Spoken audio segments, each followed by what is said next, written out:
Guys and welcome back to the video. तो guys यार finally 12 को आपका यहाँ पे पेपर होने वाला है ज्योग्राफी का आईसीएसई 2025। एंड गाइस ज्योग्राफी के लिए बहुत ज़्यादा डिमांड थी कि इस पे भी एक चीज़ बता दो, पेपर पैटर्न वगैरह या फिर कौन से चैप्टर्स पढ़ने चाहिए, कौन से चैप्टर्स इंपॉर्टेंट है, फिर टोपोग्राफी मैप। तो टोपोग्राफी एंड मैप पे तो मैं सेपरेट वीडियो डालूंगा, टोपोग्राफी आपका पूरा कवर हो जाएगा, मैप भी। एंड मैं आपको वगैरह बता दूंगा क्या चीज़ आता है, कैसे मार्क करना है, सारे इंपॉर्टेंट पॉइंट्स, ताकि आप कोई गलती ना करें।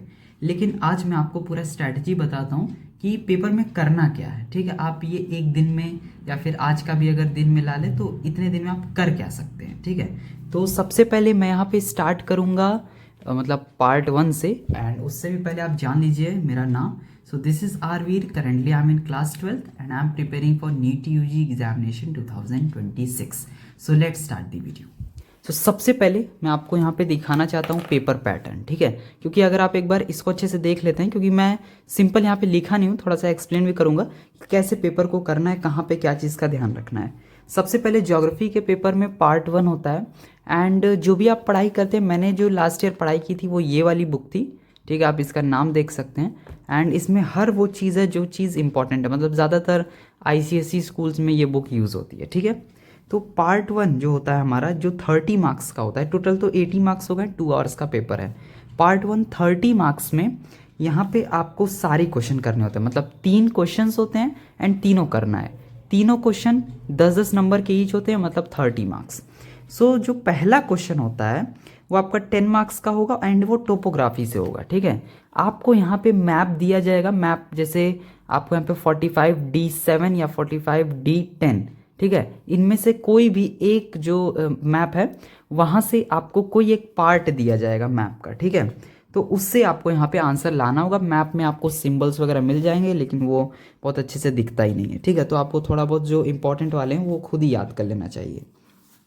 सबसे पहले बता दूं, अटेम्प्ट ऑल क्वेश्चंस, ये बहुत अच्छे से ध्यान रखिएगा। फिर क्वेश्चन नंबर 1 जो होता है वो टोपोग्राफी, मैंने आपको बता दिया। अब इसमें टोटल 5 क्वेश्चंस हैं। ठीक है, एंड कुछ क्वेश्चंस आपको यहाँ पे पार्ट में डिवाइड होंगे, मतलब वही 2 नंबर का एक क्वेश्चन है तो 5 हो गए 10 नंबर के। ठीक है, एंड एक क्वेश्चन को 2 में डिवाइड कर दिए, मतलब यहाँ पे 2-2 क्वेश्चन हो गया एग्जैक्ट। ठीक है, तो आप समझ रहे हैं क्वेश्चंस यहाँ पे ज़्यादा हैं। एंड एक चीज़ और बता दूँ, इसमें आपका पूछा क्या जाता है, लाइक ग्रिड रेफरेंस, वो तो बहुत इंपॉर्टेंट है, 4 फिगर 6 फिगर।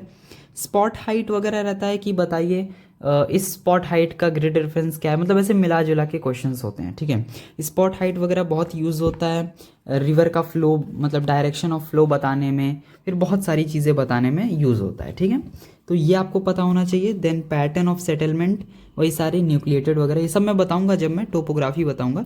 देन ट्रांसपोर्ट वगैरह, फिर man made and natural features, landforms होते हैं, पैटर्न ऑफ ड्रेनेज होता है। फिर बहुत सारे ऐसे क्वेश्चंस होते हैं जो रीज़न होते हैं, लाइक सीजनल रेनफॉल यहाँ होती है कि नहीं, या फिर ये जो पुअर एग्रीकल्चर यहाँ पे क्यों है इस जगह पर, तो आप वो सब बताएंगे। ये रीजंस वाले क्वेश्चन हो गए। ऑक्यूपेशन होता है एक, फिर फ्लो ऑफ रिवर होता है।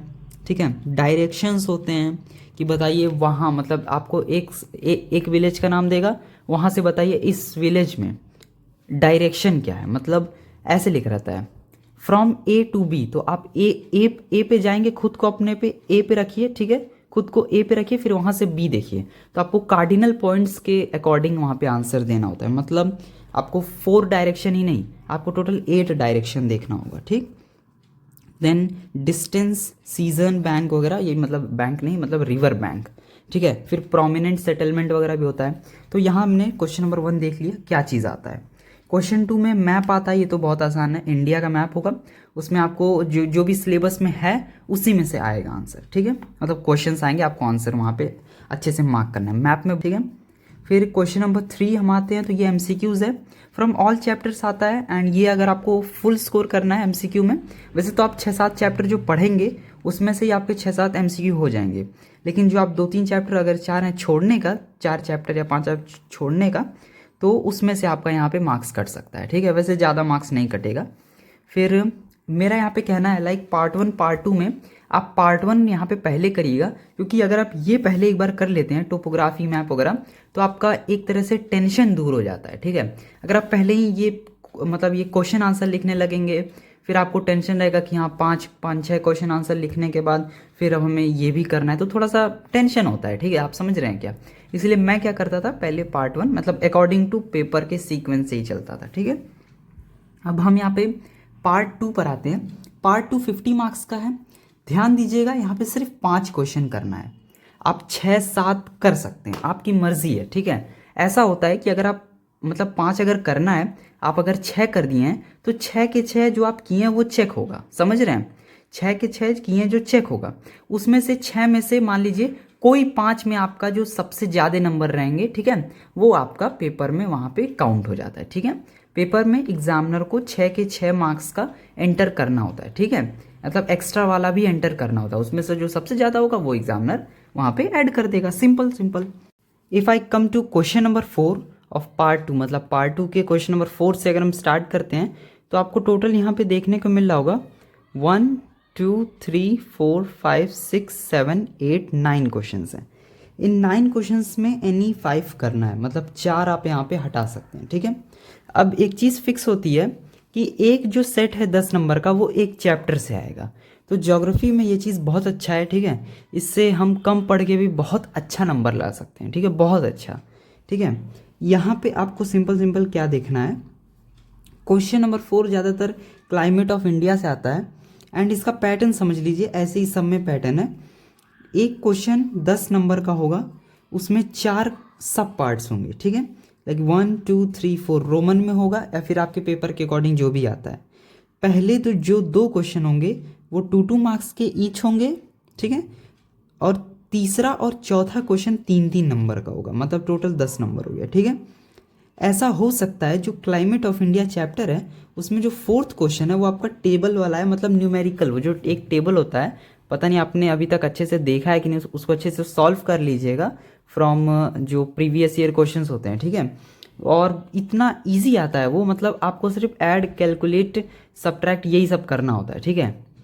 एक बार आप या तो आपसे कहेगा टोटल एनुअल रेनफॉल निकालिए, मतलब आप एडिशन करेंगे, और एडिशन वगैरह बहुत अच्छे से करिएगा, ठीक है। अब ये नहीं कि एडिशन करना है तो आप गलत कर दिए, ठीक है, तो बहुत अच्छे से देखिएगा। फिर वहाँ से आप पूछ सकता है कि ये बताइए किस जगह पर है, मतलब इसका लोकेशन बताइए, तो वो भी आप जो है जस्ट उसको देख करके बता सकते हैं। मतलब आपको थोड़ा सा नॉलेज, अगर आप ये चैप्टर अच्छे से पढ़ लेते हैं तो आपको ये इस तरह के क्वेश्चंस पता चल जाएंगे कैसे आंसर लाया जाता है, ठीक है।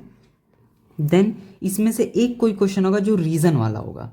अब रीजन में वो ऐसे लिखा रहता है, right give a geographical region, तो अ मतलब सिर्फ एक, ठीक है, ए लिखा है ना यहाँ पे, मतलब सिर्फ एक ही हमें रीजन देना है। 3 आपको मतलब 3 क्वेश्चंस रहेंगे रीजन वाले, और 3 नंबर का क्वेश्चन रहेगा, तो मतलब एक एक आप रीज़न देते जाइए। दो, आप समझ रहे हैं कितना इजी हो जाता है, सिर्फ हमें एक एक रीज़न अगर आप याद कर लेते हैं, एक एक दो दो, ठीक है, 2 याद कर लीजिएगा ताकि सेफ साइड वाला हो जाए। वैसे आपको एक ही लिखना होगा, ठीक है, इसी पैटर्न में सब रहेगा। अब ये न्यूमेरिकल, लाइक आपका क्लाइमेट ऑफ इंडिया में तो न्यूमेरिकल वाला क्वेश्चन है, हो सकता है इन सब में कुछ नेम द फॉलोइंग या ऐसे करके कुछ आ जाए, ठीक है। अब आप एक चीज़ समझ लीजिए, question number 4 climate of India से आ रहा है, क्वेश्चन 5 सॉइल ऑफ इंडिया, फिर आपका question 6 natural vegetation, question 7 water resources, question 8 mineral and energy resources, question number 9 agriculture in India, question number 10 manufacturing industries in India, question number 11 transport, question number 12 waste management. तो आपको मैंने यहाँ पे पूरा paper pattern एक बार explain कर दिया है। अब इसमें जो मेन पार्ट है कि कितना पढ़ के जाएं, एंड वो 5 चैप्टर 6 चैप्टर कौन से हैं जो हम पढ़ सकते हैं। तो देखिए, सबसे जो इजी वाले हैं वो मैं आपको बता दे रहा हूँ, ठीक है, टफ पे ना जाइएगा, जो इजी है वो बताता हूँ। आप लोग सबसे पहले सॉइल ऑफ इंडिया करिएगा, ठीक है, ये one of the easiest chapter है सब में से, ठीक है। फिर आप लोग को क्लाइमेट ऑफ इंडिया करना है, मतलब क्लाइमेट ऑफ इंडिया तो एकदम करके जाना है, ठीक है। सॉइल ऑफ इंडिया करना है, नेचुरल वेजिटेशन करना है, ये सब चैप्टर में कुछ है ही नहीं, सिर्फ अगर आप प्रीवियस ईयर क्वेश्चन ही करके जाते हैं तब भी हो जाएगा। वाटर रिसोर्सेज आपको यहाँ पे करके जाना है। फिर यहाँ पे आप आगे बढ़ सकते हैं जो कि चैप्टर है ट्रांसपोर्ट पर। वेस्ट मैनेजमेंट भी इजी ही है, बहुत टफ नहीं है। टफ यहाँ पे क्या है, एग्रीकल्चर इन इंडिया में बहुत सारी चीज़ें याद करने वाली हैं, लाइक आपको थोड़ा सा टेम्परेचर रेंज, फिर काफ़ी सारी चीज़ें याद करने वाला है, ठीक है। तो अगर आप चाहते हैं तो ये चैप्टर छोड़ सकते हैं, ठीक है। वैसे भी आपको 1 2 3 4 5 6 चैप्टर मिल जा रहा है। कोई 5 करना, आप 6 करके आइएगा, ठीक है। मैं कहता हूँ आप 6 करके आइएगा अगर टाइम रहता है तो। वैसे तो 5 ही आपको करना है, ठीक है। इतना समझ में आ गया। अब इसमें रीज़न वगैरह जो है वो आपको पता कैसे चलेगा, कितना लिखना है, कैसे रीज़न लिखना है, तो वो आप एक ही तरह से जान सकते हैं जब आप एक बार बुक खोलेंगे, प्रीवियस ईयर क्वेश्चन चेक करेंगे कि कैसे रीजंस लिखने होते हैं। जैसे ट्रांसपोर्ट वगैरह में आपको एडवांटेजेस डिसएडवांटेज होगा, तो किस तरह के एडवांटेज एंड डिसएडवांटेज लिखना वो सब आपको बुक में मिल जाएगा, प्रीवियस ईयर क्वेश्चंस में मिल जाएगा, ठीक है। देन इंपॉर्टेंट चैप्टर्स, वैसा तो कुछ इसमें इंपॉर्टेंट है नहीं क्योंकि ऑलरेडी वो फिक्स है, ठीक है। एक एक सेक्शन फिक्स है इसमें कौन सा क्वेश्चन किस चैप्टर से, लेकिन मैं कहूँगा ऑल इंपॉर्टेंट है। जो जिस मतलब जो जैसा चैप्टर प्रिपेयर कर सके, कुछ लोग पूरा ही प्रिपेयर करके जाएंगे, ठीक है। एंड कुछ लोग सिर्फ 6 या 7 चैप्टर प्रिपेयर करेंगे, वो भी एनफ होता है, ठीक है। थोड़ा बहुत 1-2 MCQ आपका हो सकता है छूट जाए, लेकिन आपके बहुत अच्छे नंबर आएंगे। फिर अब यहाँ पे क्योंकि क्वेश्चन फिक्स है यहाँ पे, तो आप क्लाइमेट ऑफ इंडिया कर लीजिए, soil of India, natural vegetation, water resources, transport, waste management, ठीक है। 6 चैप्टर्स ये आप कर सकते हैं। लाइक ये आप देख सकते हैं जब मैं पढ़ रहा था, ठीक है, तो मैंने सिर्फ प्रीवियस ईयर क्वेश्चंस को कितने बार पढ़ा है। ये जो आप पेन के ये सब ऐसे ये देख ना मार्किंग्स वगैरह, ये सब मैंने कई बार पढ़ करके इस तरह से गंदा कर दिया, ठीक है पूरा। तो ये ट्रांसपोर्ट वाला चैप्टर है जिसमें आई थिंक एक चैप्टर और वेस्ट वाला भी मिक्स है, ठीक है। मैं आपको कोई ट्रांसपोर्ट वाला दिखाता हूँ ताकि लाइक यहाँ पे एक क्वेश्चन दिख रहा है, लाइक ये देखिए, mention 2 advantages and 1 disadvantage of water waste, ठीक है। तो ये देख लीजिए, एडवांटेज आप कोई लिख सकते हैं, कितना ईजी है, लाइक चीपर होता है, इन्वायरमेंटल फ्रेंडली होता है, सेफ फ्यूल, देख रहे हैं, यही सिर्फ आंसर लिखना है, इसके अलावा कुछ नहीं। ये सब आंसर की में से आता है आंसर, ये सब खुद से नहीं बनाया हुआ। बुक डिसएडवांटेज ये आप लिख सकते हैं कि बहुत कम जगह को जोड़ता है, ठीक है, does not connect all places, slower है, आपका वाटर सोर्स पर डिपेंड करता है, ठीक है। तो इस तरीके की चीज़ें मतलब आपको आंसर लिखना होगा। आई होप गाइज आपको समझ में आ गया होगा। आई होप आपका आज वाला जो पेपर था हिस्ट्री सिविक्स का वो अच्छा हुआ होगा। एंड कुछ ही चैप्टर में अपलोड कर पाया ड्यू टू सम रीज़न, ठीक है। तो उतना ही जो मैं किया था, मतलब सिविक्स वाला पार्ट आपका हो गया होगा। हिस्ट्री में जो मैंने आपको बता दिया था, जो नोट्स दिया था, वहाँ से आपका हो गया होगा। एंड बस वीडियो को एंड करते हैं। आई होप आपको वीडियो अच्छा लगा होगा। अच्छा लगा तो इसे लाइक कर दीजिए, चैनल को सब्सक्राइब कर लीजिए। मैं मिलता हूँ नेक्स्ट वीडियो में, तब तक के लिए गुड बाय।